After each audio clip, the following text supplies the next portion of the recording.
pendidikannya, kemudian untuk perguruan tinggi diharapkan bisa lebih dari 70%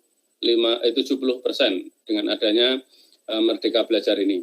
Kemudian dorong belajar siswa. Ya. Kemudian untuk mendorong ini targetnya adalah hasil belajar siswa adalah berkualitas, yaitu memiliki pengetahuan dan keterampilan yang relevan,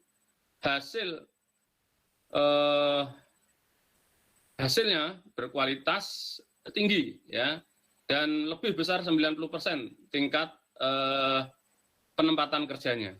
Nah, ini targetnya seperti itu, nanti diharapkan 90% tingkat penempatan kerjanya dengan adanya pendidikan berkualitas itu.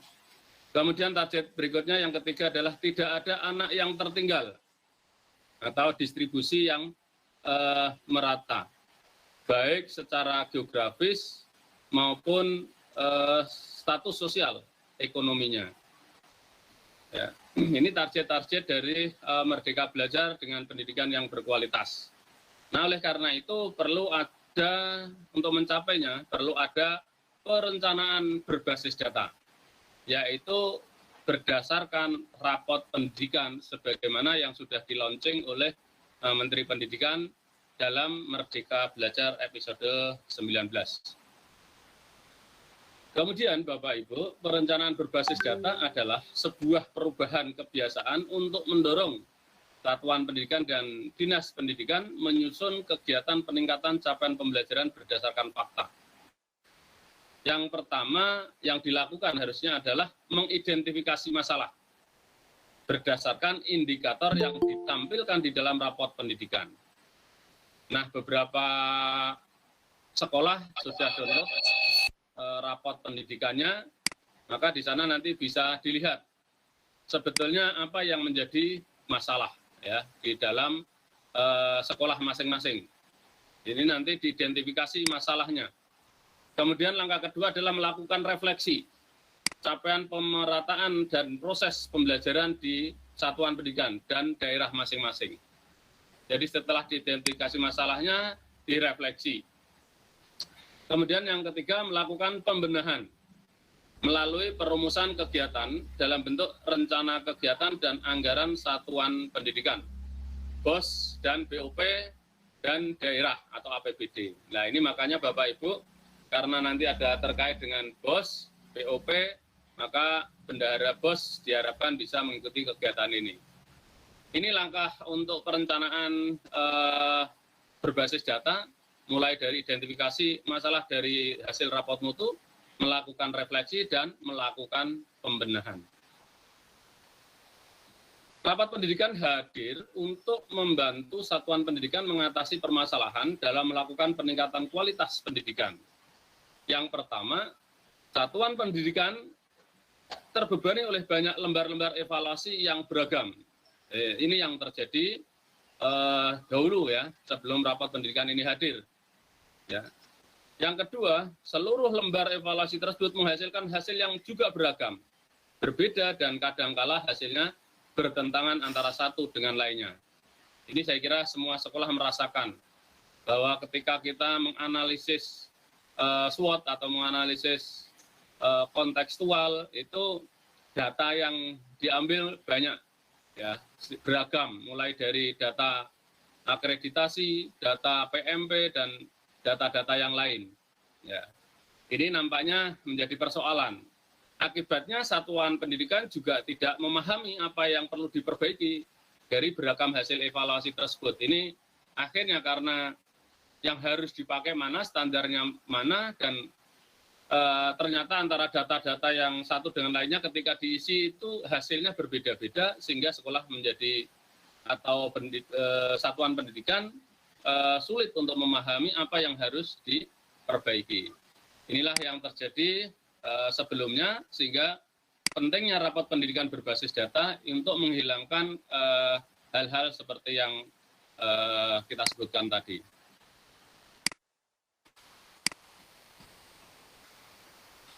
Kemudian Bapak Ibu, untuk langkah-langkah perencanaan berbasis data adalah proses yang berkelanjutan. Jadi tidak berhenti, hanya sekali tetapi berkelanjutan dan terintegrasi dalam siklus perencanaan satuan pendidikan. Jadi nanti ada siklusnya dari langkah 1 nanti sampai ke langkah 1. Jadi siklus begitu dan selalu berkelanjutan, tidak ada berhentinya.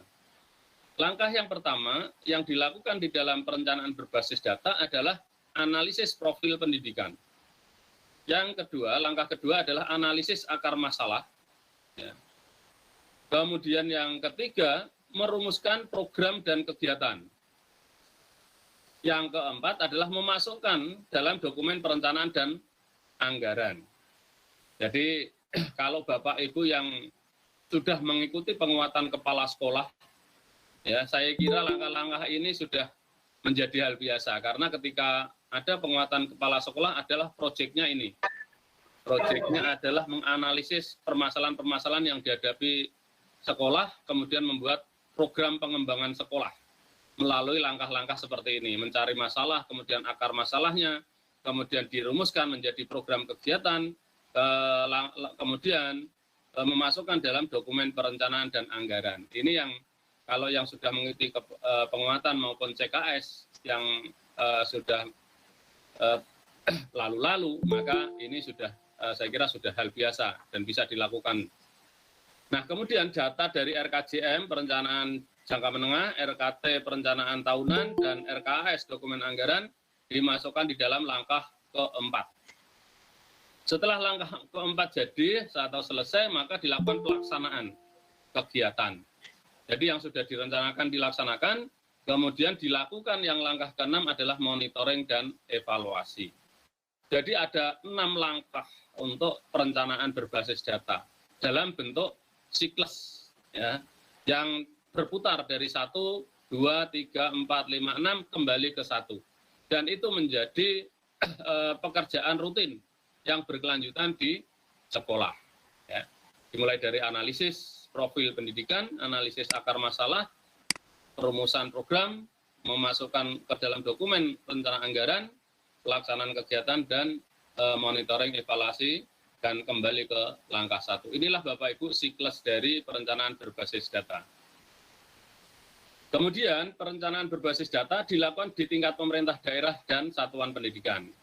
Jadi untuk hal ini Bapak Ibu tidak hanya sekolah yang harus melakukan perencanaan berbasis data, tetapi tingkat kabupaten atau provinsi, kalau kita di SMK, ya berarti tingkat provinsi harus punya perencanaan berbasis data juga, dan sekolah harus punya perencanaan berbasis data juga. Sehingga ada dua istilahnya institusi yang mempunyai kewajiban untuk perencanaan berbasis data, yaitu perencanaan daerah dan di dalam satuan pendidikan. Nah, Kemendikbudristek akan memfasilitasi satuan pendidikan dan pemerintah daerah untuk melakukan perencanaan berbasis data. Maka disediakan oleh Kemendikbudristek yang pertama adalah bimbingan teknis dan pendampingan perencanaan berbasis data. Ya, ini sudah dimulai, ya Bapak Ibu, salah satunya ini sasaran untuk yang pertama ini, program yang pertama dari kementerian, yaitu bimbingan teknis dan pendampingan perencanaan berbasis data. Akan dilakukan mulai bulan Mei hingga sepanjang tahun 2022 bekerja sama dengan berbagai pemangku kepentingan. Jadi ini sudah kita mulai pendampingannya, pelatihannya, bimbingannya teknis, nanti akan didampingi selama sepanjang tahun, ya, untuk perencanaan berbasis data ini, Bapak Ibu. Ya. Kemudian yang kedua, dukungan materi untuk belajar mandiri. Ini sudah disiapkan oleh pemerintah sehingga pemerintah daerah dan satuan pendidikan dapat mendalami materi perencanaan berbasis data. Bapak Ibu sudah di-share materi-materinya oleh Bu Digna, mohon bisa dipelajari secara mendalam. Kepentingannya adalah untuk kepentingan sekolah dan bukan untuk kepentingan siapa-siapa, tetapi dalam rangka untuk kepentingan sekolah yang menyajikan kepada masyarakat pendidikan berkualitas. Sehingga Bapak Ibu sharing data yang sudah diberikan mohon bisa dipelajari dan didalami sehingga nanti untuk membuat perencanaan berbasis data lebih mudah. Kemudian yang ketiga adalah pusat bantuan disiapkan untuk menjawab semua pertanyaan terkait rapot pendidikan dan perencanaan berbasis data, serta menerima masukan untuk perbaikan. Bapak Ibu yang saya hormati, itu pada penjelasan Merdeka Belajar dan perencanaan berbasis data, ini sifatnya masih umum, pemahaman umum, dan nanti untuk detailnya selanjutnya akan dijelaskan oleh Pak Ito pada bab 2, yaitu tentang platform, dan setelah platform nanti tentang teknis perencanaannya seperti apa akan dijelaskan oleh Bu Dikna. Untuk sementara saya materinya sampai di sini saja, kurang lebihnya mohon maaf. Wassalamualaikum warahmatullahi wabarakatuh.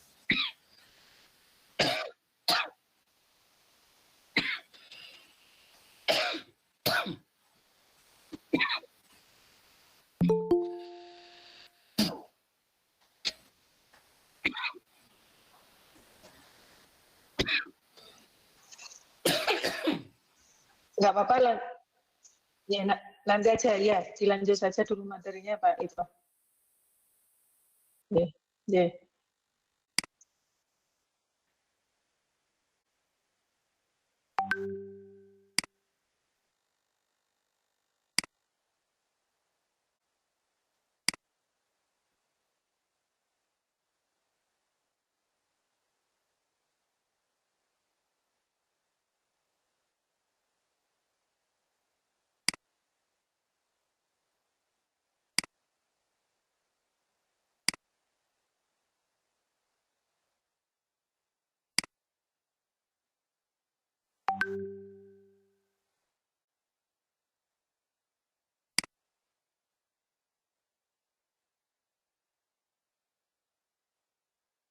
Sudah Pak Ito? Ya.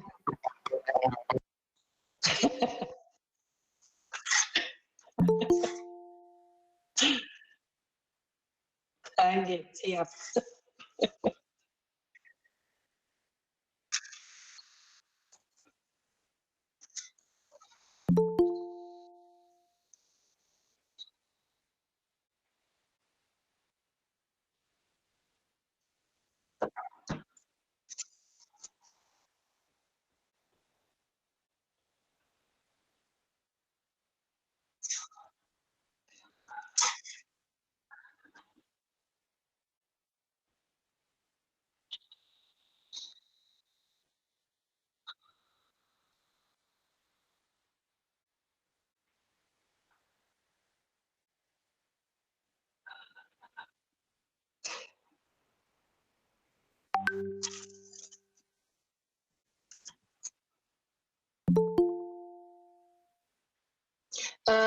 Baru saja beberapa hari yang lalu saya lihat itu 20, sudah 20, tapi itu kaitannya dengan perguruan tinggi Pak Ito.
Ya, jelas Pak Cito.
Waalaikumsalam warahmatullahi wabarakatuh. Terima kasih Pak Cipto.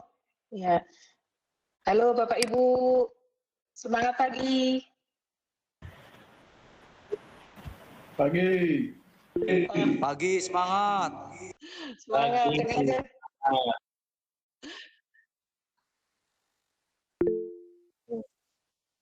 Ya. Semangat pagi. Pagi. Iya, alhamdulillah. Ternyata masih semangat. Iya. Iya, karena memang jam-jam segini ini memang jam-jam bahaya ya Bapak Ibu ya. Bahaya karena mata sudah mulai enggan diajak bekerja sama. Iya, maaf Pak. Iya, baik Pak Jito, terima kasih. Saya lanjutkan. Ya, tadi Bapak Ibu juga sudah mendengarkan dua materi yang disampaikan oleh Pak Ahmad Nurhuda dan sebentar.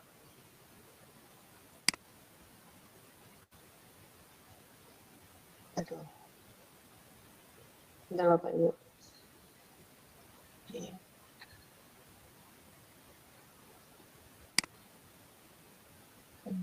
Saya salah pencet. Nah, ini.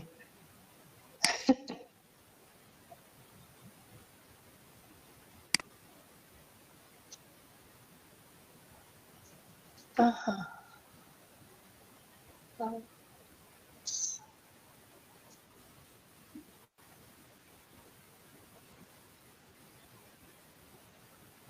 Ya, langsung sembari menunggu mungkin ada yang ingin ditanyakan. Kadang-kadang kenapa? Mungkin ada yang ingin ditanyakan, Bapak Ibu, silahkan saja.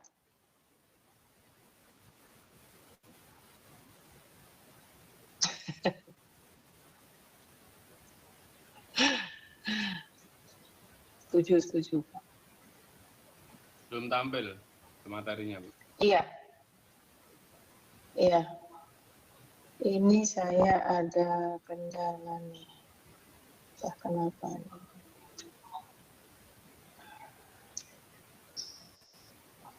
Kenapa nggak muncul ya Pak Cito ya?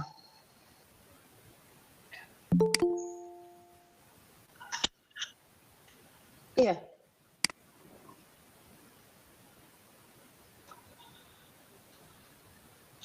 Oh, udah ya.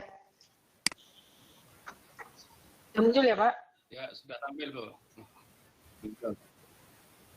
Iya. Ini ternyata apa namanya?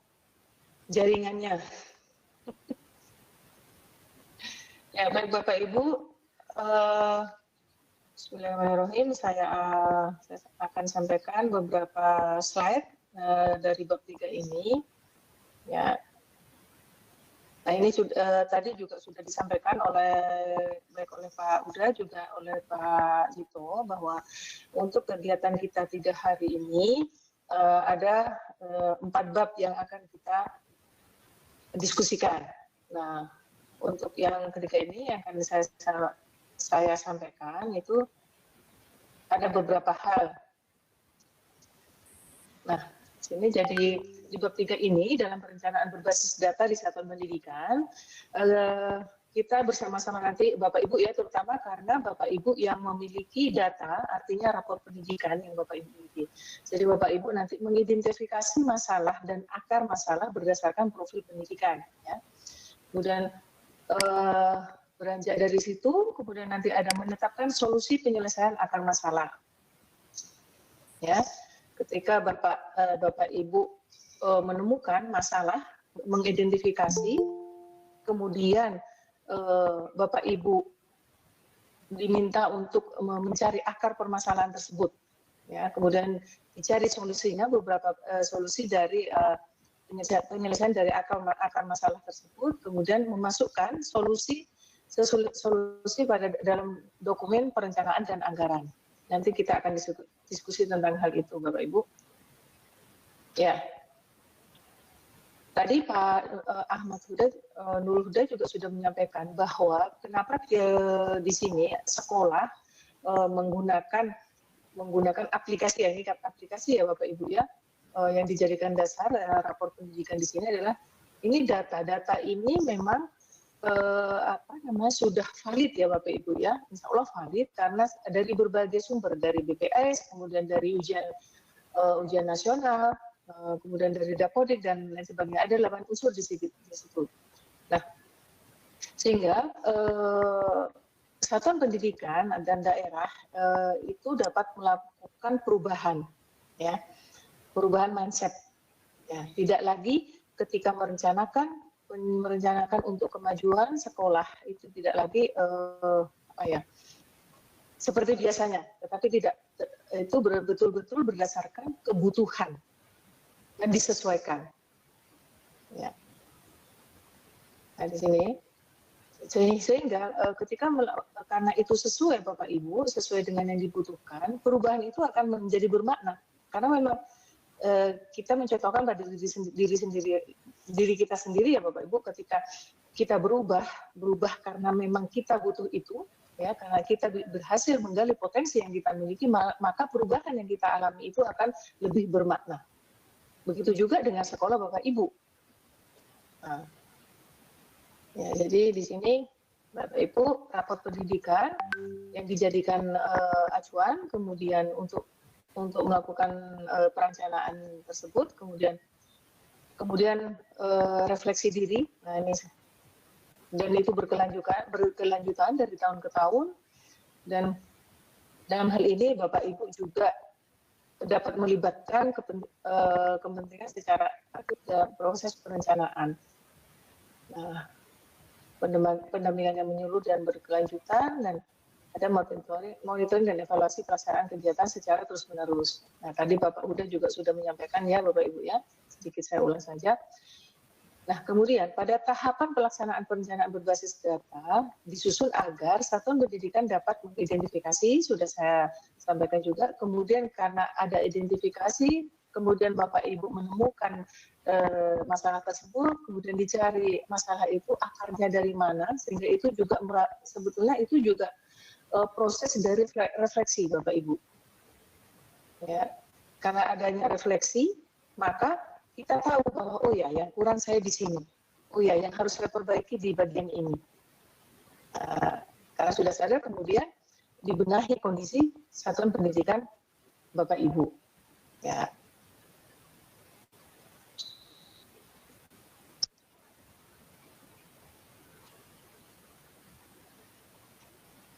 Ya, baik Bapak Ibu. Jadi ibaratnya langkah-langkah ketika melakukan perencanaan itu, tadi sudah saya sampaikan juga bahwa di awal identifikasi Pak Cito juga menyampaikan bahwa Bapak Ibu mengunduh data profil pendidikan dari platform rapor pendidikan. Ya, jadi Pak Cito juga menyampaikan jika ada sekolah yang di kelas ini yang belum mengunduh rapor pendidikan tersebut, mohon konfirmasinya. Nah, kemudian merujuk kepada daftar indikator prioritas. Nanti kita akan lihat Bapak Ibu, karena di situ ada beberapa kolom ya di Excel itu. Nah, kemudian memilah capaian yang sudah baik dan yang belum baik. Nah, Bapak Ibu pastinya juga sudah melihat di situ ada warna hijau, biru ya, paling ini biru, hijau, kemudian kuning dan merah. Nah, ini berkaitan juga ketika Bapak Ibu mengidentifikasi maka Bapak Ibu memilah capaian. Jadi Bapak Ibu pilih sendiri, kelompokkan dulu Bapak Ibu. Dikelompokkan dulu, ya kan? Dikelompokkan mana yang masuk yang biru, kemudian mana yang masuk yang hijau, kuning, dan merah. Itu akan memudahkan pekerjaan Bapak Ibu nanti. Jadi kelompokkan dulu. Nah, kemudian tahap berikutnya, dari daftar capaian yang belum baik, rumuskan masalah yang akan diperbaiki. Nah, di sini masuk ke lembar kerja kedua. Jadi misalnya nih Bu, Bapak Ibu, di indikator itu ada kuning dan merah. Nah, Bapak Ibu kemudian mencari mencari mengidentifikasi masalah yang kemudian dikaitkan dengan akar permasalahannya di mana. Ini munculnya kenapa? Nanti ada contohnya ya Bapak Ibu ya di slide berikutnya. Dan mungkin Bapak Ibu juga sudah membaca file yang sudah dibagikan oleh Pak Cito. Kebetulan mohon maaf karena sinyal kurang bagus, kemarin saya waktu masih di bandara itu filenya masih kosong yang folder yang saya share itu untuk materi yang PPT dengan yang video. Nah, kemudian Bapak Ibu kemudian melakukan analisis, ya. Tadi melakukan analisis untuk mencari akar masalah. Berikutnya, karena Bapak Ibu sudah menemukan masalah sudah ditemukan, kemudian masalah itu akarnya dari mana itu sudah ditemukan, maka ada beberapa tahapan untuk pembenahan. Di sini benahi ya. Nah, tahapan yang pertama yaitu membuat alternatif solusi untuk setiap akar masalah.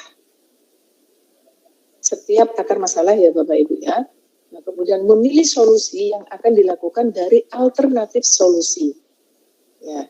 Pastinya Bapak Ibu, saya yakin Bapak Ibu yang tahu kondisinya mulai dari SDM, artinya sumber daya manusia, mulai dari Bapak Ibu guru, kemudian stakeholder lainnya, nah ya kan, seperti siswa, ya kan, dan tenaga yang lain. Nah, ini Bapak Ibu yang paling paham dengan kondisi sekolah Bapak Ibu. Ya. Nah, kemudian tahapan berikutnya, Bapak Ibu kemudian menetapkan target dari solusi yang terpilih. Jadi sudah ditemukan solusinya, kemudian targetnya, prioritas. Dan merumuskan sub kegiatan, koordinator pelaksana, waktu dan sumber daya. Ini teknis ya Bapak Ibu ya. Karena di sini sangat dibutuhkan kolaborasi. Bapak Ibu tidak bisa sendirian. Jadi unsur-unsur di sekolah ini harus bekerja sama, memang harus berpikir bersama, menentukan bersama apa yang terbaik untuk sekolah Bapak Ibu yang disesuaikan dengan kondisi sekolah Bapak Ibu. Ya, kemudian berikutnya di tahapan berikutnya yang kemudian menjadi lembar kerja kelima, menetapkan daftar kegiatan yang akan dimasukkan dalam RKAS. Ya. Menetapkan barang dan jasa yang akan dibelanjakan termasuk harga satuan. Memasukkan kegiatan dan anggaran dalam RKAS. Bapak Ibu, sedikit saya beri penjelasan pengalaman dari beberapa teman itu, karena kami memang tidak bisa seperti yang Pak Cito sampaikan tadi, kami tidak bisa mengakses ya, misalnya ARKAS ya, kami tidak bisa mengakses. Jadi Bapak Ibu yang tahu, bisa jadi ketika di ARKAS ini apa yang Bapak Ibu rencanakan itu tidak ada di item-item yang ada di ARKAS. Jadi Bapak Ibu mungkin kebingungan ini masuknya kemana. Nah, saran kami itu adalah cari yang paling mendekati. Itu kegiatan yang akan direncanakan oleh Bapak Ibu itu cari yang paling mendekati. Ya. Nah, di sini jadi tadi sudah saya sampaikan ya Bapak Ibu di tahapan awal itu adalah identifikasi, maksudnya dari tiga kolom tadi itu identifikasi, refleksi dan pembenahan benahi. Nah di sini di identifikasi ini memilah capaian indikator dari rapor pendidikan. Tadi juga sudah saya sedikit menyampaikan ya Bapak Ibu. Jadi misalnya di sini ada warna kuning dan merah. Nah ini yang memang yang belum baik. Kemudian yang sudah baik nanti di hijau. Jadi seperti yang tadi sampaikan bahwa Bapak Ibu mengelompokkan dulu. Yang biru mungkin sudah ada ya beberapa sekolah, tetapi kalau saya lihat kemarin itu masih hijau yang paling ini. Kalau biru itu sebenarnya sudah lepas lada sebenarnya. Yang hijau, kemudian tapi ada biru nggak masalah. Kemudian hijau, kuning, merah. Warna kuning dan merah itu bisa di satu ini saja Bapak Ibu, satu kolom. Nanti di LK-nya sudah ada, sudah tersedia. Nah kemudian jika pada hal yang belum baik tidak terdapat indikator prioritas, maka Bapak Ibu bisa melakukan prioritasi sesuai kebutuhan satuan Anda. Nah itu yang saya sampaikan ya Bapak Ibu, bahwa Bapak Ibu yang paling paham dengan kondisi sekolah Bapak Ibu masing-masing. Jadi prioritasnya yang mana, nah itu. Nah, kemudian pilih indikator yang ingin diintervensi dengan mempertimbangkan indikator prioritas dan indikator yang belum baik dan dimasukkan ke lembar kerja 1B. Jika satuan pendidikan memiliki indikator yang sudah baik dan ingin lebih ditingkatkan, maka indikator tersebut tetap dapat dipilih. Nah, ini tadi. Jadi Bapak Ibu masih merasa, meskipun sudah hijau, tetapi saya masih ingin lebih di atasnya lagi. Tidak masalah. Jadi Bapak Ibu kemudian punya rancangan, punya rencana untuk ke depannya. Nah, di sini bisa kita lihat indikator prioritas satuan pendidikan dan menengah ya, di A1 ya, di output di situ kemampuan literasinya. Nah, ini literasinya di situ dari A.2 kemampuan numerasi dan selanjutnya Bapak Ibu bisa membaca sendiri ya Bapak Ibu ya. Artinya di rapat pendidikan Bapak Ibu itu sudah muncul yang ini. Nah, di sini ini yang saya jelaskan tadi Bapak Ibu bahwa ketika mengelompokkan, nah ini dimensinya ditulis dulu, misalnya dimensi A. Nah, itu dimasukkan dulu semua Bapak Ibu supaya lebih mudah nanti mencarinya, kemudian juga menganalisisnya. Itu akan lebih mudah jika bertahap seperti ini. Jadi di kolom pertama itu dimensi A-nya itu apa saja isinya, ya kan? Kemudian kalau yang untuk dimensi B tidak perlu ya Bapak Ibu, karena ini untuk yang di dinas ini. Kita sekarang posisikan di satuan pendidikan. Nah, kemudian dimensi C atau input, ya, kompetensi dan kinerja GTK. Di situ ada beberapa indikator, kemudian dimensi D atau proses, mutu dan relevansi pembelajaran. Nah, ini. Kemudian dimensi E atau input, pengelolaan sekolah yang partisipatif, transparan, dan akuntabel. Nah, itu Bapak Ibu, hal yang pertama yang nanti Bapak Ibu lakukan adalah mengelompokkan terlebih dahulu. Di kolom pertama itu, dimensinya itu dikelompokkan dulu supaya mudah. Nanti ketika mengerjakan LK-LK yang sudah tersedia itu akan lebih mudah, Bapak Ibu. Ya.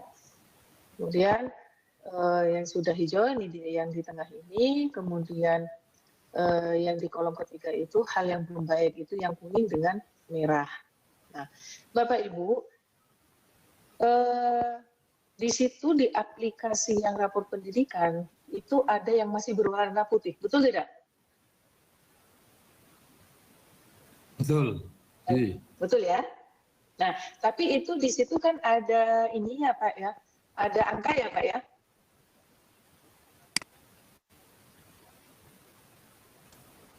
Yang putih itu terisi kan ya Pak ya?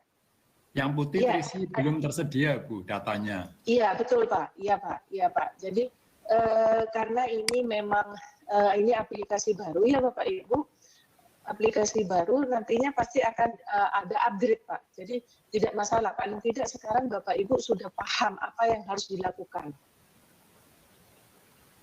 Yang ada dikejarkan dulu, nanti solusinya itu dilihat angkanya. Ada angkanya kan Pak di situ ya Pak, kalau nggak salah di sebelah kirinya ya Pak ya? Sebelah kanannya ada angka-angkanya. Angka ya, nah itu dari situ sebelah kan kiri bisa angka sekolahnya. J. Sebelah kanan angka pembandingnya. Ya, nah itu jadi di apa namanya Pak, didekatkan saja. Jadi kalau misalnya memang misalnya begini, ketika Bapak di sini melihat, oh ini memang misalnya di situ, misalnya angkanya berapa Pak di situ Pak, yang putih itu Pak? Ini kebetulan saya yang pegang ini datanya. Contohnya kompetensi pada domain bilangan. Angka di sekolah kami 53,72. Kemudian capaiannya belum tersedia. Yang putih itu Bu. Kemudian sampingnya ada kolom-kolom perbandingan. Antara lain isinya satuan pendidikan serupa di nasional. Itu semuanya sudah ada angka-angkanya Bu. Ada pembandingnya. Makanya Pak. Nah, jadi dari situ Bapak merasa, oh soalnya kok merasa kok 57 kurang ya. Istilahnya kan Bapak di sini kan merasa, ini dari SMK mana Bapak? Mohon maaf. SMK 3 Purwokerto Bu. Oh iya, sama 3 Purwokerto juga. Nah dari situ kan Bapak merasa bahwa sebagai refleksi diri ya, misalnya ya Pak ya, ada refleksi sekolah nih. saya ingin lebih dari ini, kan begitu Pak. Nah Ya, itu juga bisa dijadikan catatan kan begitu, misalnya di Bapak katakan di yang di kolom hal yang belum baik, silakan saja Bapak. Gitu. ya, ya. Jadi artinya kita memang mengubah mindset seperti Pak Huda sampaikan tadi, mengubah mindset bahwa misalnya bahwa ini kurang, bukan berarti sekolah Bapak buruk, kan bukan begitu Pak. Iya. Jadi tetapi lebih kepada kami ingin berbeda. Jadi ibaratnya kan lebih positif kan, gitu. Kami ingin lebih berbeda. Berbedanya apa? Dengan meningkatkan potensi-potensi yang ada di sekolah Bapak Ibu, gitu Pak. Oke, kita lanjut.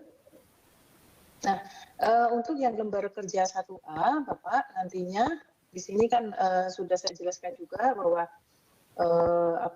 untuk pengelompokan itu tadi. Ya, nah, untuk yang RK untuk yang 1B, nah ini memilih indikator yang akan diintervensi. Intervensi artinya yang seperti tadi Bapak, ketika Bapak merasa bahwa 57, saya merasa ini harus ada intervensi. Intervensi artinya ini harus saya tingkatkan lagi. Saya perbaiki lagi, saya benahi lagi, karena saya ingin sekolah saya berbeda dengan sekolah lain, kan begitu. Karena sekarang kan konsepnya itu adalah tiap satuan pendidikan dalam hal ini SMK itu juga tidak harus sama, tapi lebih kepada menggali betul potensi yang dimiliki oleh sekolah itu sendiri, yang meliputi siswa, guru, dan lingkungan di sekitar. Nah, di sini ada tata cara memilih indikator yang akan diintervensi. Nah, memiliki nilai kurang dan sedang, ya, dengan memilih menu isu prioritas yang memiliki nilai baik tapi berada di bawah rata-rata satuan pendidikan serupa. Nah, itu nanti memang ada ketentuan nanti di slide berikutnya saja. Nah, di sini ya Bapak Ibu ya. Jadi untuk SMK yang menjadi prioritas di sini ada 6 poin ya Bapak. Jadi di sini dari kemampuan nutrisinya seperti apa, kemudian kemampuan numerasinya seperti apa, indeks karakter, kualitas pembelajaran, iklim keamanan sekolah, dan link and match dengan dunia kerja. Tadi Pak Cito juga sudah banyak menyampaikan di sini, mulai dari yang level 1 dan selanjutnya. Bapak Ibu bisa melihat level 1, masuk level 1, level 2 itu di kolom terakhir di rapor pendidikan. Ada penjelasannya di situ. Ya, nah kita sudah melewati ya Bapak Ibu ya di lembar kerja 1A, mengelompokkan dulu, kemudian 1A, 1B, kemudian ditentukan. Nah, kemudian sekarang kita masuk ke lembar kerja 2. Nah, dari masalah yang akan diintervensi sudah ketahuan ya Pak, masalahnya di apa? Nah, cari akar masalah dari setiap masalah yang dipilih. Metode perumusan akar masalah dapat dilakukan dengan cara beragam, dari yang paling sederhana sampai penggunaan analisis data yang kompleks.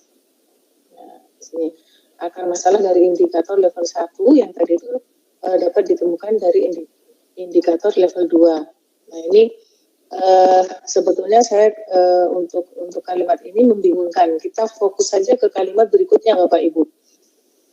Misalnya, masalah dari dimensi A, yang output tadi ya Bapak ya. Di output itu ada misalnya yang di literasi atau di numerasi itu ada merah di situ.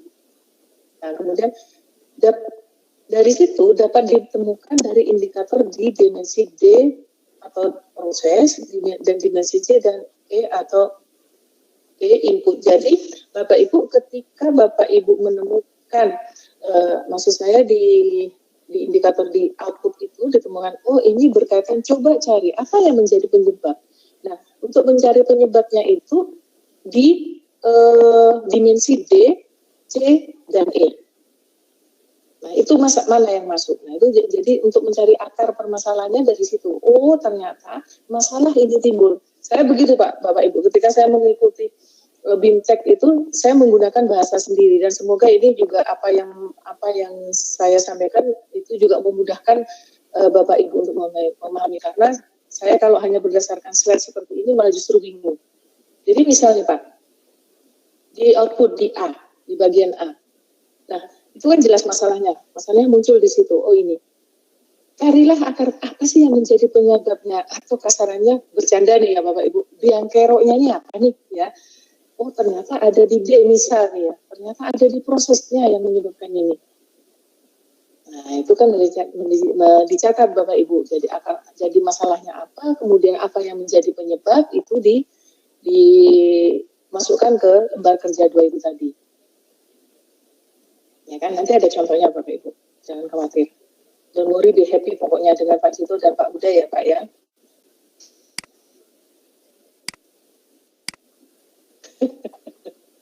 Harus bahagia gitu. Iya, hidup itu harus bahagia. Ya, ini sebetulnya hanya teknik ya Bapak Ibu atau metode di sini mengapa terjadi masalah ini. Nah, mengapa beberapa pertanyaan, kemudian bagaimana mencari solusinya, begitu. Ada masalah kan bukan berarti tidak bisa diselesaikan. Tapi jangan bilang bisa diselesaikan secara adat ya Bapak Ibu. Ya, oke kita lanjut.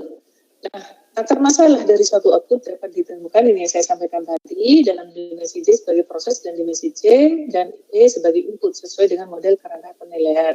Ini sudah saya jelaskan ya Bapak Ibu, tidak perlu saya ulang, sudah jelaskan. Nanti kalau kurang jelas kita belajar lagi.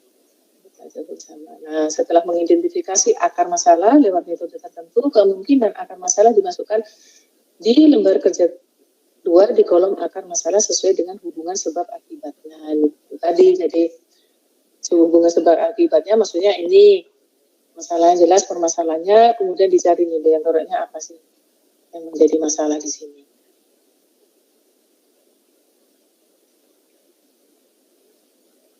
Nah, ini ada contohnya Bapak Ibu. Nah, misalnya nih kemampuan masalahnya ternyata yang di warna merah atau kuning di situ ya Bapak Ibu, kemampuan numerasi rendah, karena ini juga menjadi prioritas kan untuk yang SMK dari yang 6 tadi itu.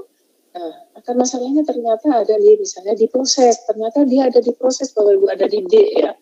Jadi kualitas pembelajaran masih rendah. Nah, di situ kan memang ada indikator-indikator di situ Bapak Ibu. Kemudian pengelolaan kurikulum yang sesuai dengan kebutuhan dunia kerja masih kurang, misalnya itu. Oh, ternyata akarnya ini yang menjadi akar permasalahan. Kemudian di inputnya bisa jadi, cari coba di inputnya apa sih? Oh ternyata alokasi anggaran sekolah untuk mendukung peningkatan numerasi masih kurang. Dan kualitas guru dalam hal numerasi masih perlu ditingkatkan. Nah, pelatihan guru dalam penyusunan kurikulum masih kurang. Jadi di situ sudah ada indikator-indikatornya Bapak Ibu.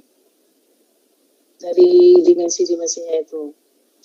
Nah, kita sudah melewati lembar kerja kedua, kita masuk ke lembar kerja ketiga. Nah, apa seperti yang tadi, yang ketiga yaitu benahi, ya kan? Atau terjadi pembenahan nih, menentukan alternatif solusi dan memutuskan solusi yang dipilih. Dari akar masalah yang sudah dirumuskan, yang tadi itu proses itu yang bisa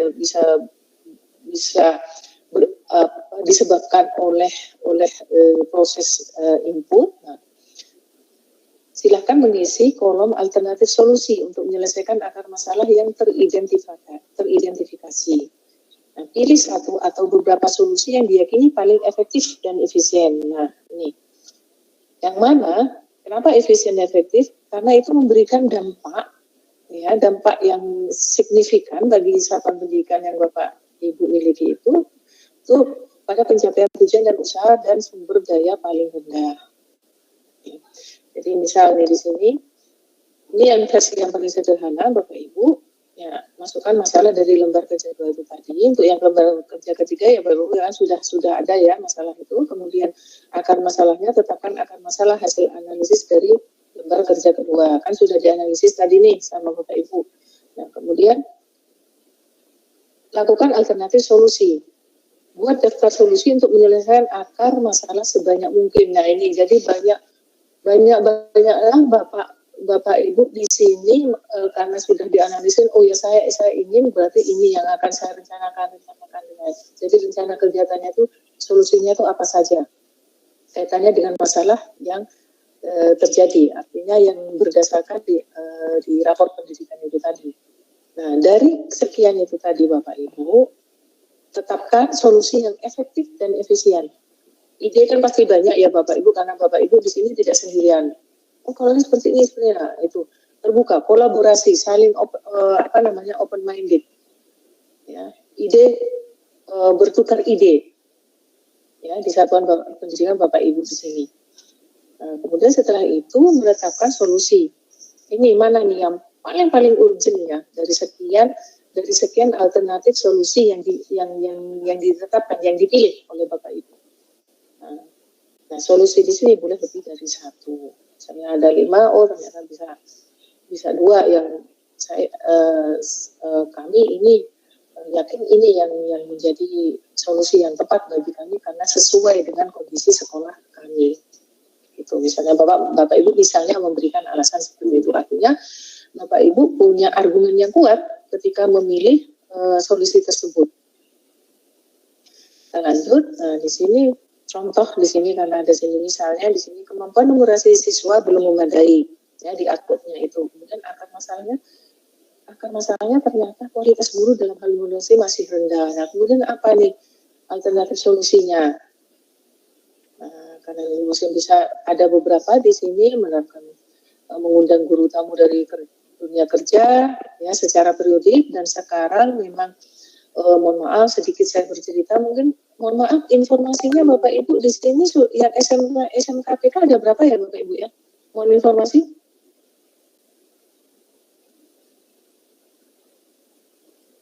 Halo?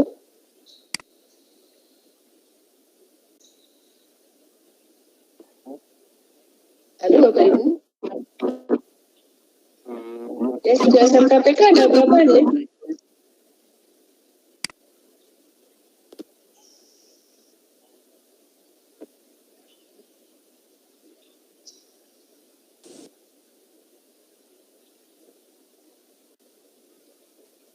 Halo? Gimana Pak Jito?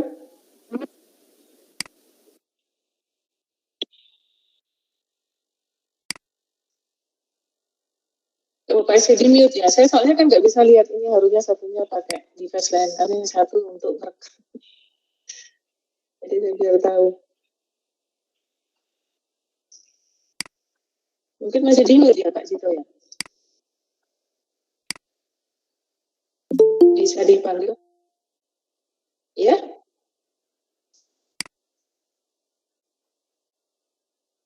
Ya, mohon info.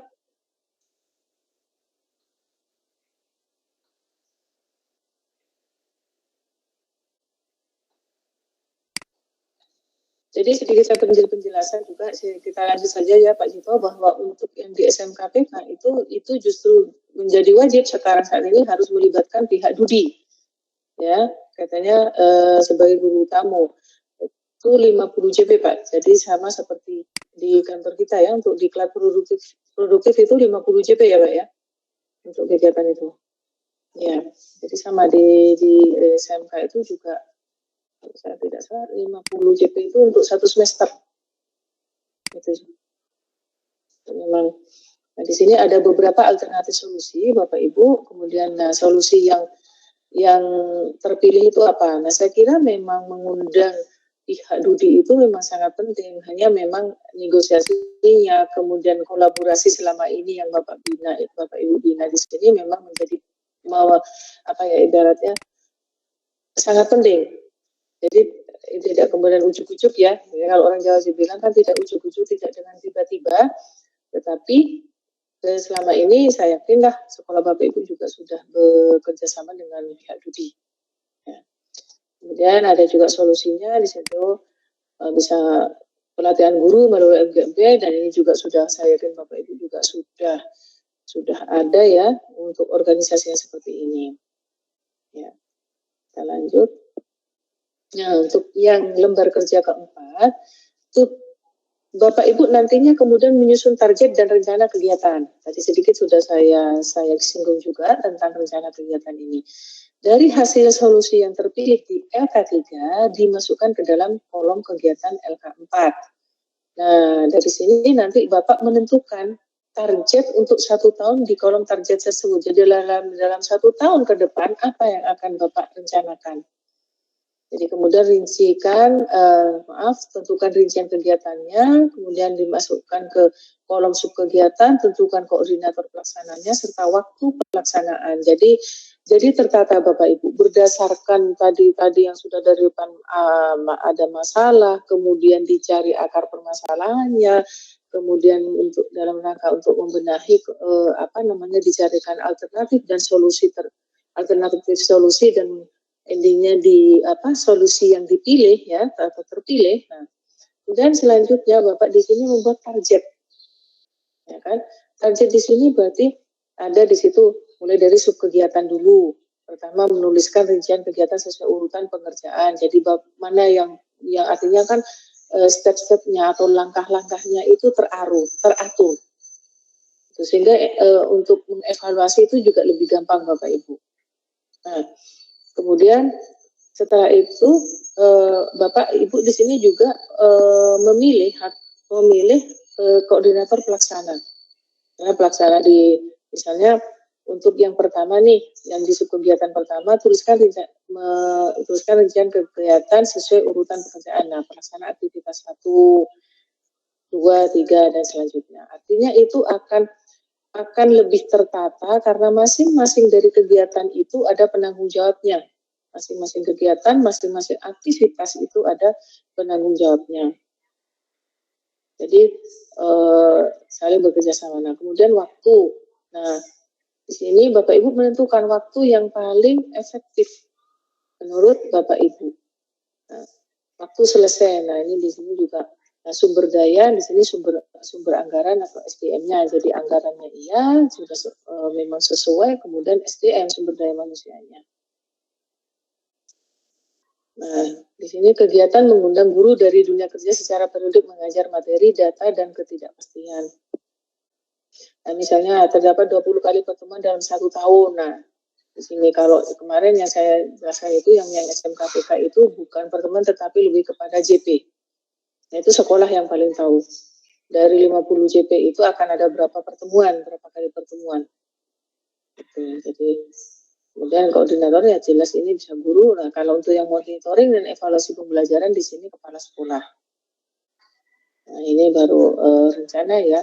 Nah, ini dananya sebenarnya dari mana? Dari pos. Nah, kemudian rencana kerja tahunan atau RKT lembar kerja 1 sampai dengan lembar kerja 4 dimasukkan dalam format RKT. Nah, ini semoga kita sampai dengan 3 hari ke depan Bapak Ibu kita bisa menyelesaikan semua lembar kerja memang targetnya memang itu ya. Jadi format RKT ini adalah bentuk yang lebih sederhana dari format RKT yang sebelumnya. Sedang didiskusikan untuk membuat format RKT digital yang akan ditempatkan di platform Arkas. Nah, seperti yang saya tadi sampaikan Bapak Ibu bahwa ini dinamis. Jadi geraknya itu terus menerus. Jadi memang kita itu memang harus siap dengan semua perubahan. Tadi Pak Jito juga sudah menjelaskan bahwa Mas Menteri kita itu memang luar biasa. Jadi semua gerak cepat karena beliaunya memang orang swasta ya kita harus bisa bisa mengikuti iramanya beliau. Nah, di sini.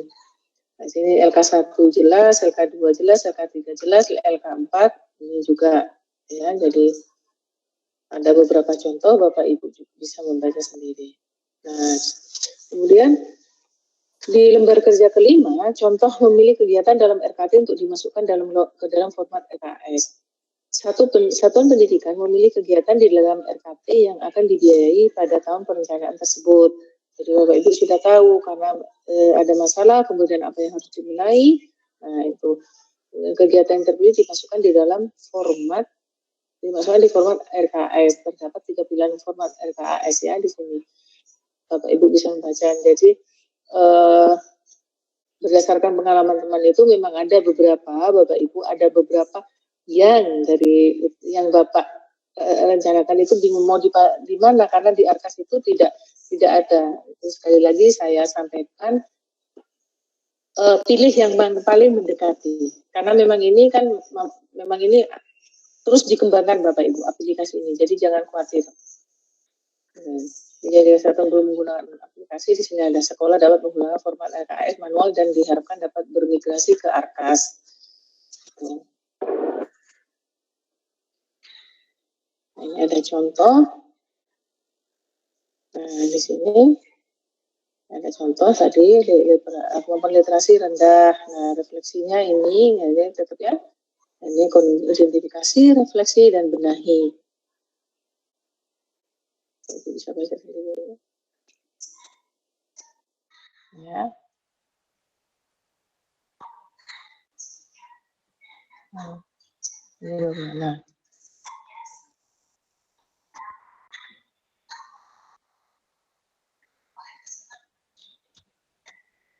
Ya, Bapak Ibu, itu tadi untuk yang bab 3 sudah saya sampaikan. Yang intinya adalah Bapak Ibu nanti, dan memang ini menjadi kegiatan inti kita ya, selain yang apa namanya, selain memang konsep adalah kita memang siap dengan segala perubahan yang ada, kita harus selalu siap dan tetap optimis ya, tetap punya motivasi yang tinggi untuk sekolah yang Bapak Ibu miliki ya.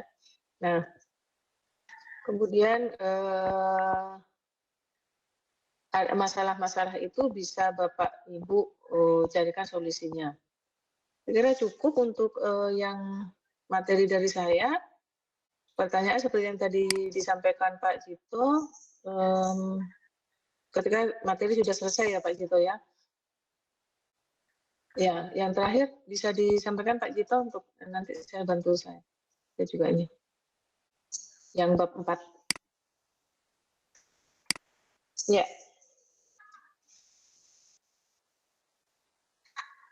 Iya, cuman. Betul.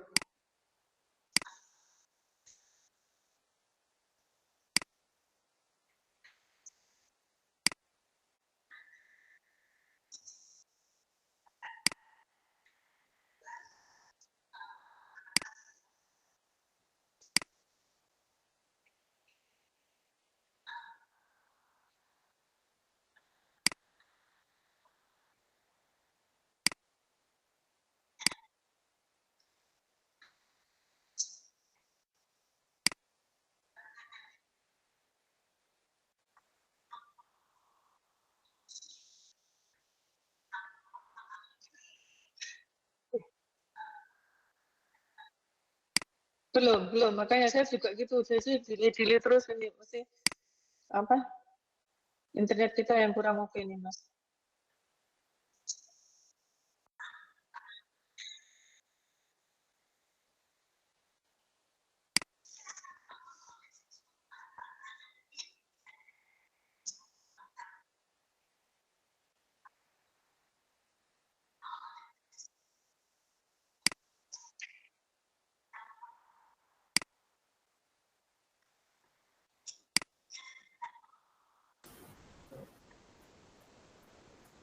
Iya. Pak Arif, silakan Pak Arif.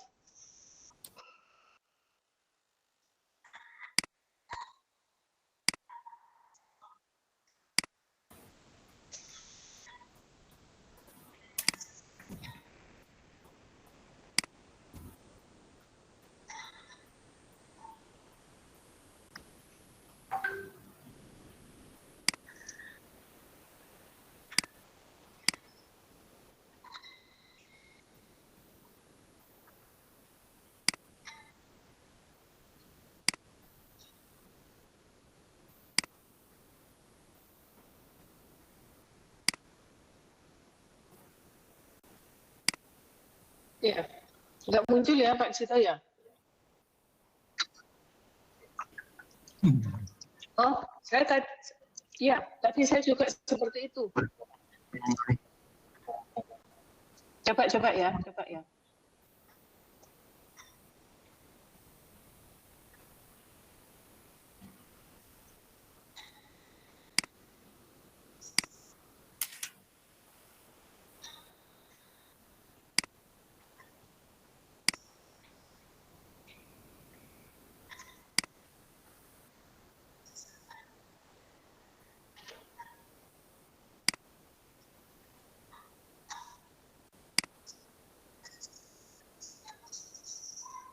Ini Pak, muncul ya?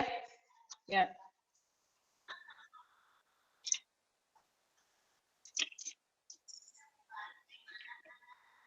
Atau saya nggak apa-apa Pak, kayaknya rame ya di ruangnya Pak Cito ya.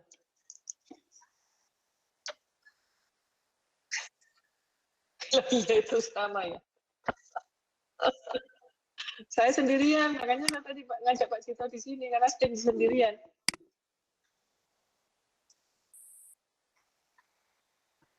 Iya, jadi untuk yang bab 4, bab yang terakhir Bapak Ibu, di sini adalah monitoring dan evaluasi.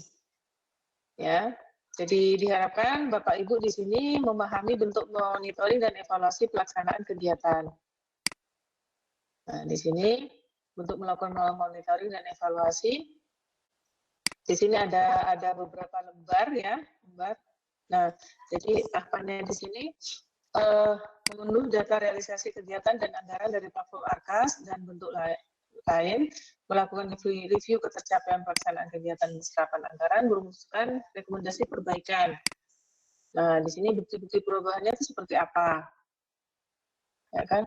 Hasil observasi dan pengamatan, foto, video, catatan. Nah, jadi dari sini Bapak Ibu membuat perbandingan berbagai perubahan yang diperkirakan merupakan hasil dari kegiatan yang telah dilaksanakan dari yang sebelumnya, kemudian sudah berdasarkan rencana yang sudah Bapak Ibu rencanakan, kemudian kegiatan seperti tadi. Nah, ini ada buktinya Bapak Ibu. Bukti-bukti perubahannya itu apa dari rancangan yang sudah Bapak Ibu susun.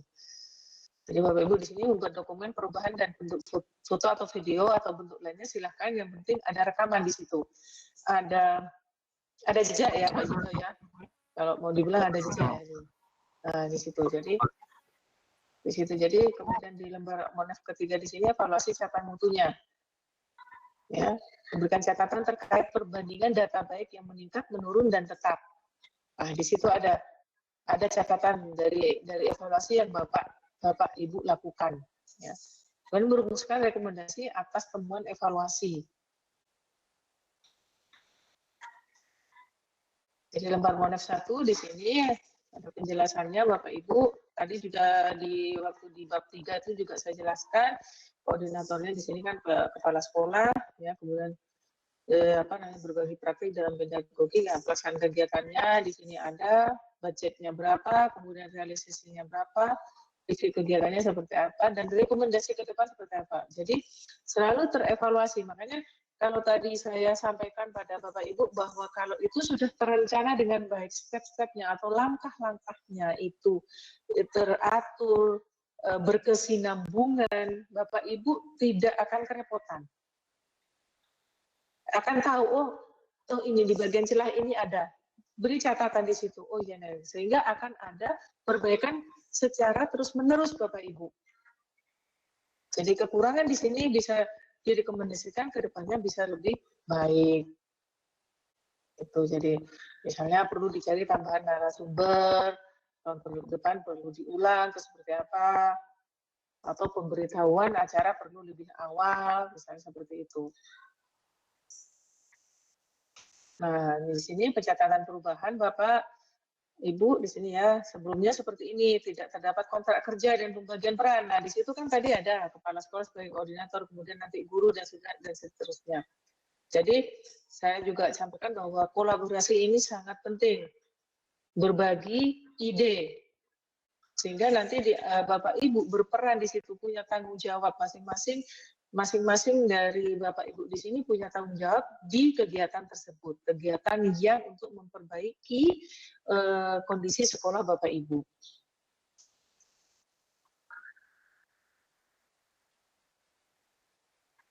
Nah, sini Nah, di sini misalnya perbandingan capaian profil pendidikan. Di tahun 2021 kemampuan literasinya 7,522. Oh, sudah sama. Nah, untuk kemampuan literasi 2021 masih 28. Nah, di sini sudah bisa 30. Nah, hasil analisis peningkatan kemampuan numerasi disebabkan oleh kegiatan tambahan pelajaran. Nah, itu jadi di situ dijelaskan ya Bapak Ibu ya, berdasarkan kegiatan tersebut, oh ternyata dengan dengan kegiatan tambahan pembelajaran, maka peserta didik Bapak Ibu kemampuan numerasinya dapat meningkat, misalnya seperti itu. Kemudian, ya cukup Pak Cito hanya itu. Jadi evaluasi lebih kepada itu ya, yang merupakan hasil dari rencana dan kemudian actionnya ya, implementasinya dari rencana yang sudah dilakukan oleh Bapak Ibu di sini.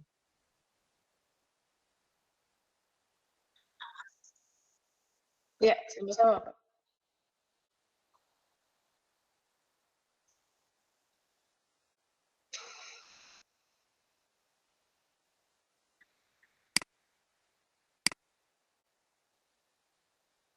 Presensi. Presensi jangan lupa ya, Bapak Ibu.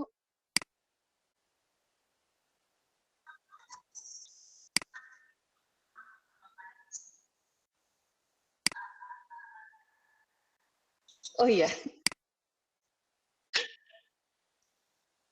Iya.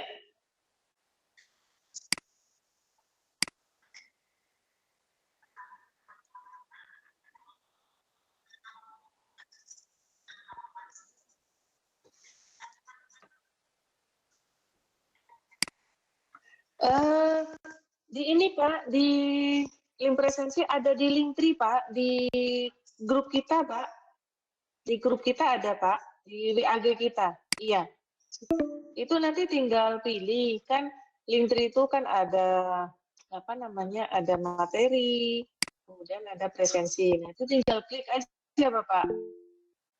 Ya.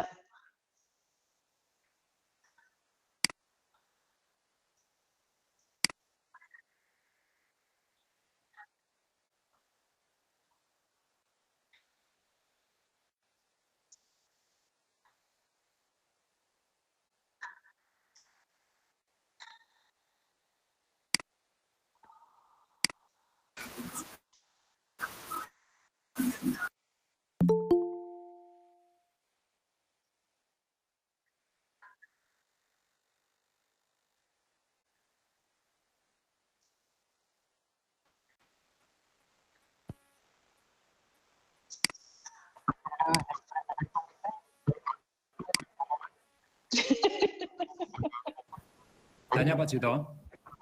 Silakan Pak. Ya, ini Pak Darimun SMK Negeri 3 Purwokerto. Iya Pak. Iya. Ini untuk raport nilai ini ya. Raport pendidikan Pak. Raport pendidikan menurut saya ya. Ini kan yang akan menjadi dasar ya. Dasar dalam kita menganalisis dan seterusnya akan mulai dari raport ini. Yang saya tanyakan, ini sudah ada nilai-nilai yang muncul, ada grade antara 1 sampai 100 dan sebagian grade 1 sampai 10 kelihatannya ini.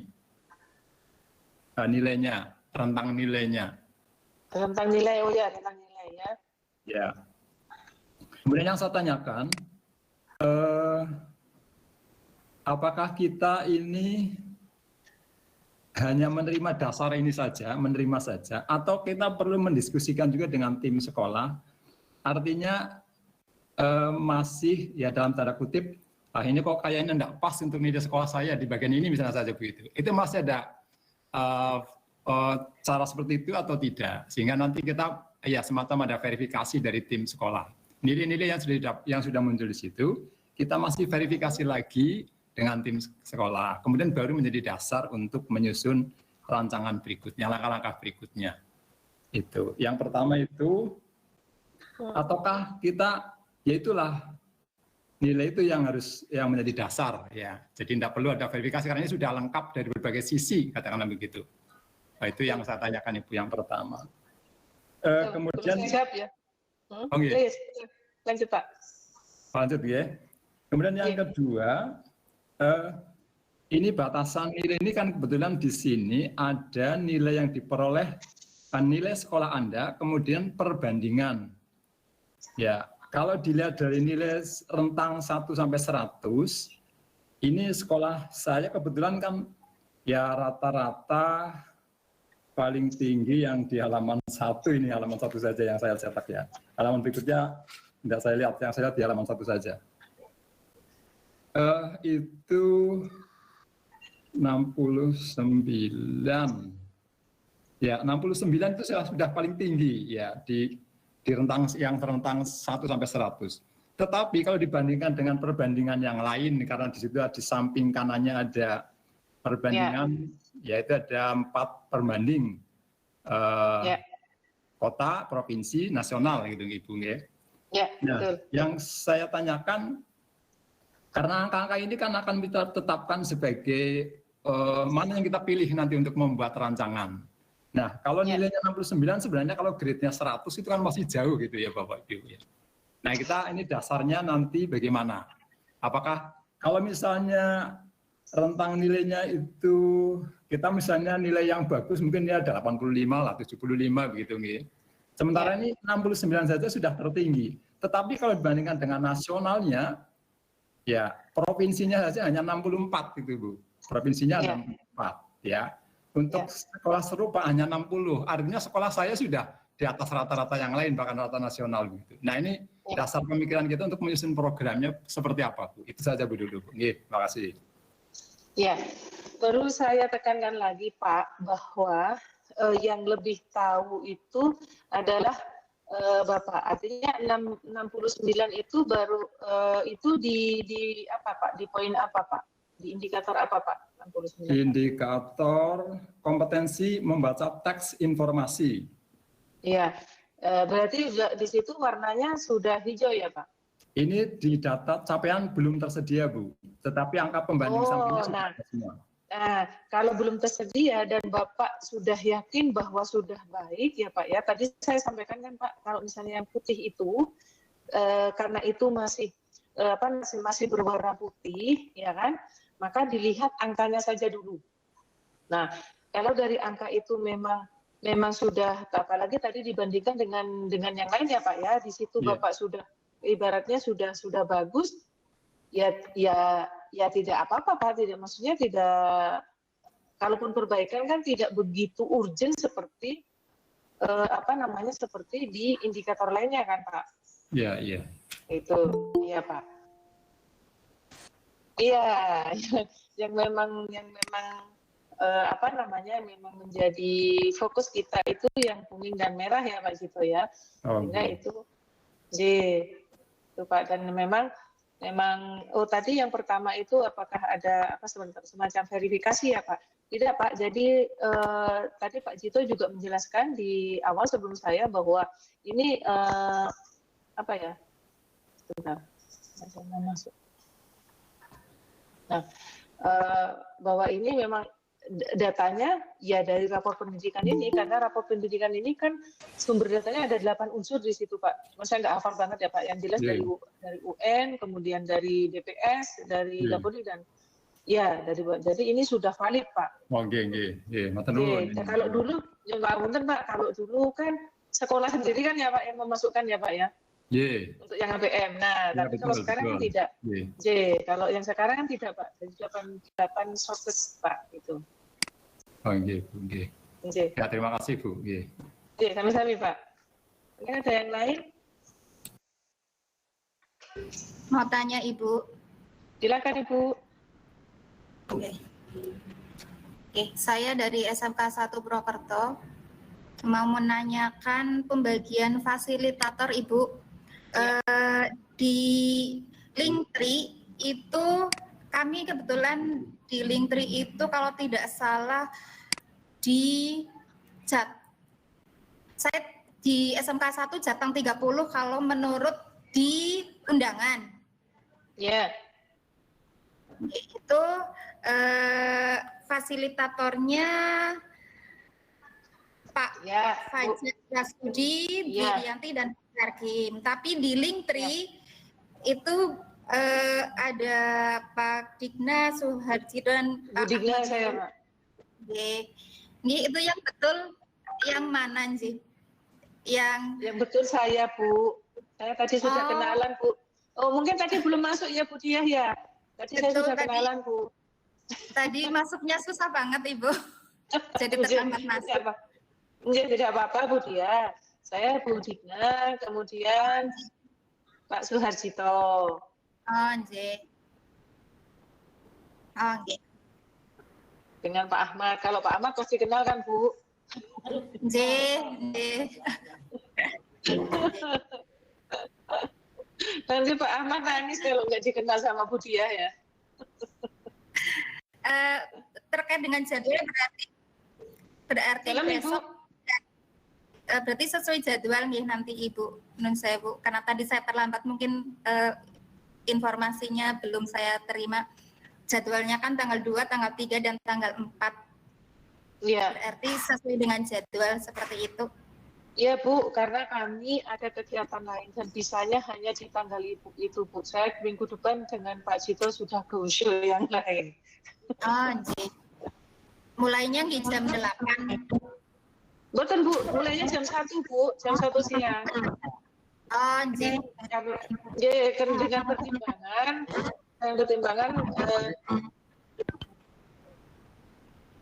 ya kalau pagi sampai siang kan sekolah sibuk, Bu. Kan ada siswa masih KBM kan, Bu. Tapi kalau sudah jam 1 sampai sore kan lebih aman ya. Oke. Berarti Kamis, Jumat, Sabtu mulai jam 1 siang, Bu. Iya, betul, Ibu. Terima kasih sekali informasinya, Ibu. Iya, sami-sami, Bu Dia. Ada yang lain?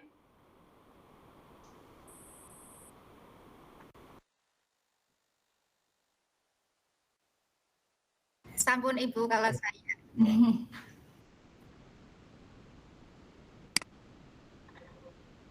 Ya, saya jawab aja. Silakan, mungkin ada kegiatan lain, Pak Jito.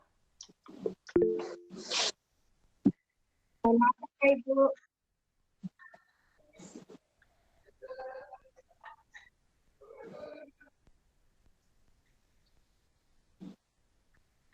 Tanya Bu, Pak. Ya, silakan Ibu. Ya, Nun Sewu Bapak, Ibu, mungkin saya mau ketinggalan informasi ya. Mau tanya, ini untuk nilai saya Rizkyana dari SMK Tunas Bangsa.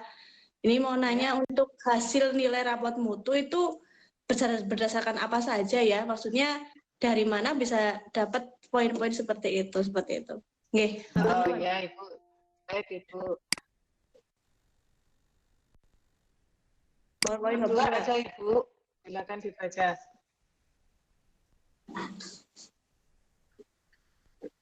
Ya. Oh, iya Pak.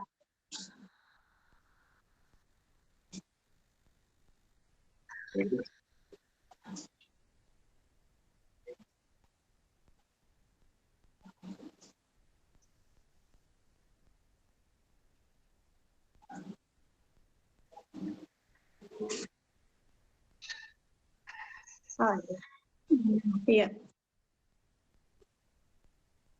Oke.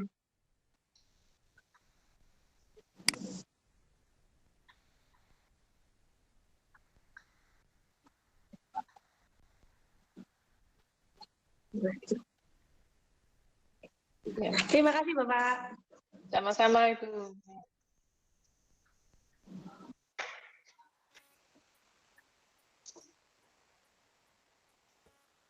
Ada yang lain?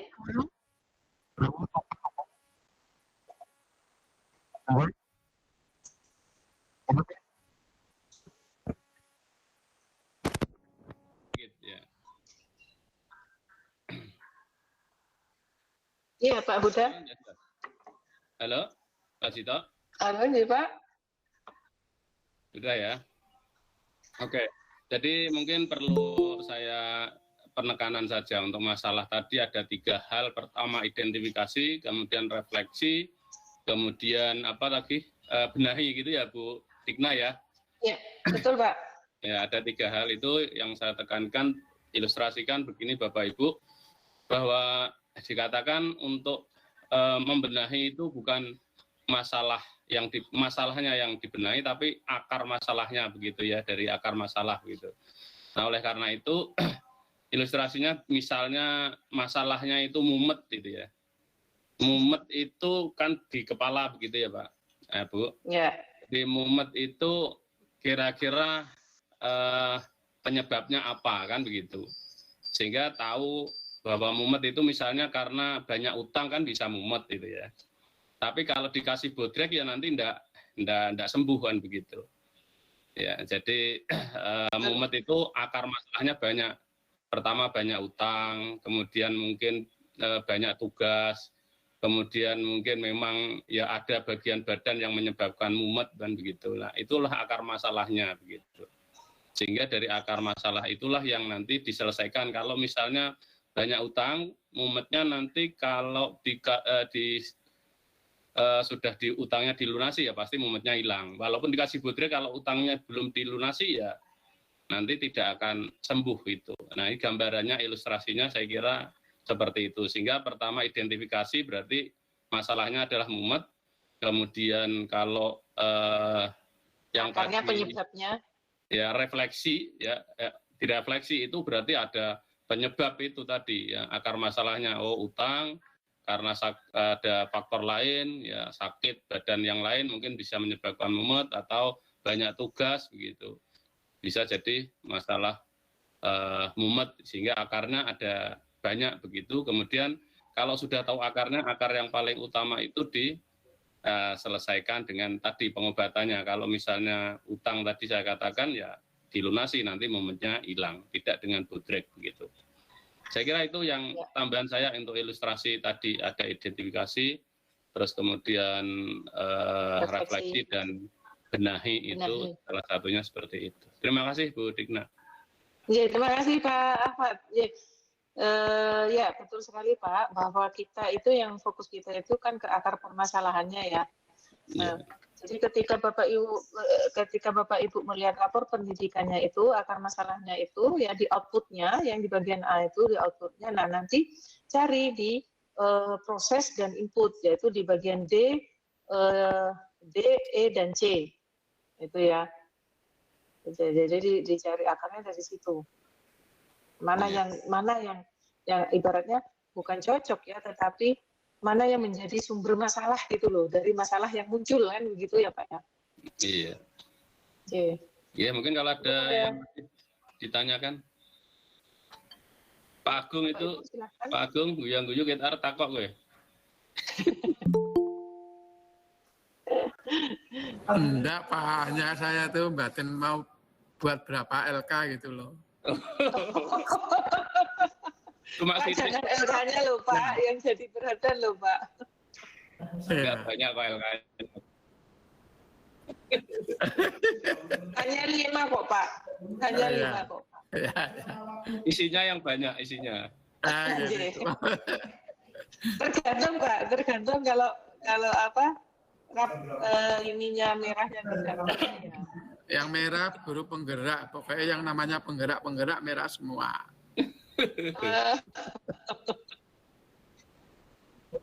Iya itu. Tidak apa-apa Pak, karena justru dengan seperti ini kita makin apa ya Pak, makin yakin gitu loh Pak, yakin bahwa oh ya memang ini yang harus saya lakukan kan begitu, karena berdasarkan data kan Pak tidak asal gitu loh Pak, maksudnya dan juga mencari solusinya itu juga disesuaikan gitu. Ya paling tidak nanti menjadi motivasi lah untuk supaya ada kepala sekolah penggeraknya, ada guru penggeraknya, ada pengawas penggeraknya kan gitu. Ya. Supaya kalau berarti Pak Nurul dulu loh nanti. Oh iya, pasti itu. Kalau yang apa namanya? Kalau untuk SMK kan pusat keunggulan ya. Ya, PK. Ya. SMK PK. Nah, terus yang kedua PK itu Bu, itu kan nggak bisa ditarget Bu itu. Angel lah. Maksudnya Pak? Ya PK dalam artian bantuan pemerintah atau PK dalam artian performa sekolah? Monggo itu dijawab aja. PK Kenapa? dalam artian masuk bantuan pemerintah sebagai SMK PK atau PK dalam artian performa sekolahnya PK? ini saya kayak ikut pertama kali. Jadi begini, di SMK itu kan memang ada sekolah yang mungkin lebih unggul secara performa nyata begitu, tetapi tidak dapat bantuan gitu loh. Tetapi ada yang performanya mungkin di bawahnya tapi dapat bantuan PK. Nah, kemudian yang PK itu yang mana, apakah yang dapat bantuan, apa yang nyata itu lebih unggul kan begitu secara performa itu. Tapi ya sementara ini definisinya PK bantuan, Pak. Karena yang sudah melaksanakan kurikulum merdeka kan begitu. Ya. Itu ya, Agung. Oke. Ya. Karena kalau mencapai ke PK bantuan ini kaitannya dengan keterbatasan dana pemerintah kan. Itu sampai berapa tahun itu akan tercapai gitu.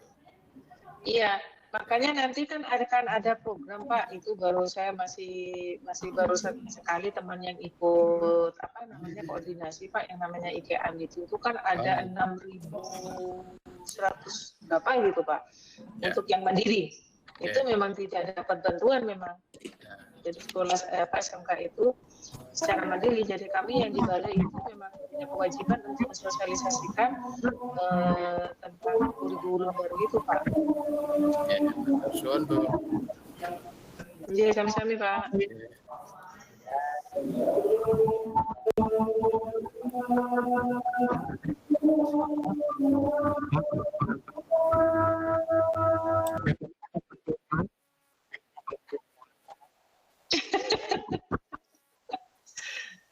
Saya dari Mawon, memang sudah cukup. Bapak Ibu. Setuju, Pak. Bapak Ibu. Pengumuman kelulusan.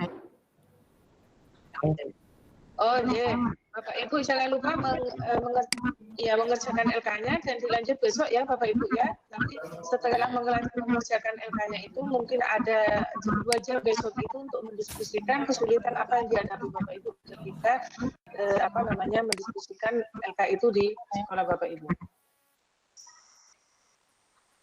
Ngapain Bapak Ibu? Siap. Ya, cukup Ji. Udah? Ya, sudah Bu, matur suwun Bu. Baik Bapak Ibu, terima kasih Bapak Ibu sudah hadir di acara ini. Dan insya Allah kita bertemu lagi besok jam 1 di jam yang sama, tetapi hanya 2